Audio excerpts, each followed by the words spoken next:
নমস্কার বন্ধুরা, জেঠির রান্নাঘরে আপনাদেরকে স্বাগত। আজ আমি আবারও চলে এসেছি নতুন একটা রেসিপি নিয়ে।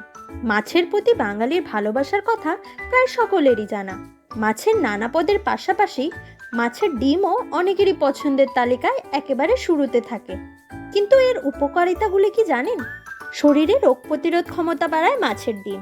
এতে থাকা ফ্যাটি অ্যাসিড মস্তিষ্কের স্বাস্থ্য ভালো রাখে। ভিটামিন ডি হাড় শক্ত করে এবং দাঁত মজবুত করে। এছাড়াও উচ্চ রক্তচাপ নিয়ন্ত্রণে, রক্ত পরিষ্কার করা ও হিমোগ্লোবিন বাড়াবার জন্য এবং চোখের দৃষ্টিশক্তি ভালো রাখতে খুবই উপকারী। আমার এই রেসিপিটি যদি আপনাদের ভালো লাগে তাহলে আমাদের চ্যানেলটিকে সাবস্ক্রাইব করে পাশে থাকা বেল আইকনে ক্লিক করুন, যাতে আমাদের পরবর্তী ভিডিওর নোটিফিকেশন সর্বপ্রথম আপনার কাছে পৌঁছে যায়। তাহলে আর দেরি না করে চলুন রেসিপিটি শুরু করা যাক। রেসিপিটি তৈরি করতে আমাদের লাগবে মাছের ডিম 300 গ্রাম, ছোট ছোট ও লম্বা করে কাটা দুটি বড় সাইজের আলু, স্লাইস করে কাটা একটি বড় সাইজের পেঁয়াজ এবং 3টি কাঁচা লঙ্কা কুচি।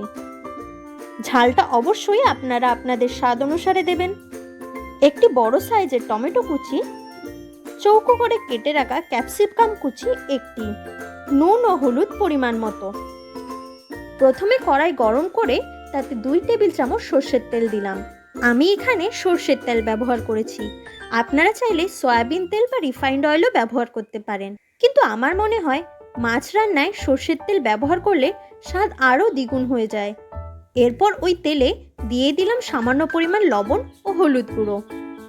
একটু নাড়িয়ে নিয়ে তাতে দিয়ে দিলাম কেটে রাখা আলুগুলো। আলুগুলিকে ভালোভাবে নাড়িয়ে চাড়িয়ে ভেজে নিলাম। প্রায় ভাজা ভাজা হয়ে এলে আলুগুলিকে তুলে রাখলাম। এবার ওই গরম কড়াইতে আরও 1 টেবিল চামচ তেল দিয়ে দিলাম। তেল সামান্য গরম হয়ে এলে তাতে স্বাদ অনুসারে লবণ ও পরিমাণ মতো হলুদ দিয়ে দিলাম। এবার স্লাইস করে কেটে রাখা পেঁয়াজ কুচি ও লঙ্কাগুলিকেও ওই তেলে দিয়ে দিলাম। ভালোভাবে নাড়িয়ে চাড়িয়ে নিয়ে পেঁয়াজগুলিকে কিছুক্ষণ ভাজা হতে দিলাম। আধো আধো ভাজা হয়ে গেলে এর মধ্যে দিয়ে দিলাম মাছের ডিম, সাথে পরিমাণ মতো নুন ও হলুদ গুঁড়ো। ভালোভাবে নাড়িয়ে চাড়িয়ে নিয়ে ডিশটিকে 1-2 মিনিটের জন্য সিদ্ধ হতে দিলাম ঢাকনা দিয়ে। কিছুক্ষণ পর ঢাকা খুলে নিয়ে ডিমগুলিকে ভালোভাবে ভেঙে আলাদা করে পেঁয়াজের সাথে ভালোভাবে মিশিয়ে দিলাম। এবার ঢাকা দিয়ে আরও কিছুক্ষণ সিদ্ধ হতে দিলাম। প্রায় ভাজা ভাজা হয়ে এলে এর মধ্যে দিয়ে দিলাম কেটে রাখা টমেটো কুচি। সামান্য নাড়িয়ে চাড়িয়ে নিয়ে আবার কিছুক্ষণের জন্য ঢাকা দিয়ে দিলাম টমেটোগুলি সিদ্ধ হবার জন্য। 2-3 মিনিট পর ঢাকা তুলে নিয়ে আগে থেকে ভেজে রাখা আলুগুলি এর মধ্যে দিয়ে দিলাম। ভালোভাবে নাড়িয়ে চাড়িয়ে মিশিয়ে নিয়ে এতে দিয়ে দিলাম কেটে রাখা ক্যাপসিকামগুলি। সাথে দিলাম 1 চা চামচ গোলমরিচ গুঁড়ো ও 1/2 চা চামচ কাশ্মীরি লাল লঙ্কার গুঁড়ো। স্বাদ বাড়ানোর জন্য এতে দিয়ে দিলাম আরও 1 টেবিল চামচ কাঁচা সর্ষের তেল। সবকিছু একসাথে মিশিয়ে নিয়ে বেশ কিছুক্ষণ ভাজা হতে দিলাম।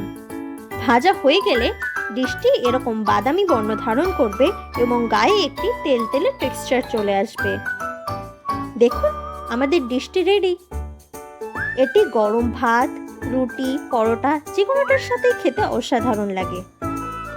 আপনারা অবশ্যই বাড়িতে ডিশটি ট্রাই করবেন এবং কেমন লাগলো আমাকে অবশ্যই কমেন্টের মাধ্যমে জানাবেন। রেসিপিটি যদি আপনাদের ভালো লেগে থাকে প্লিজ একটি লাইক করে শেয়ার করে দিন। Thank you.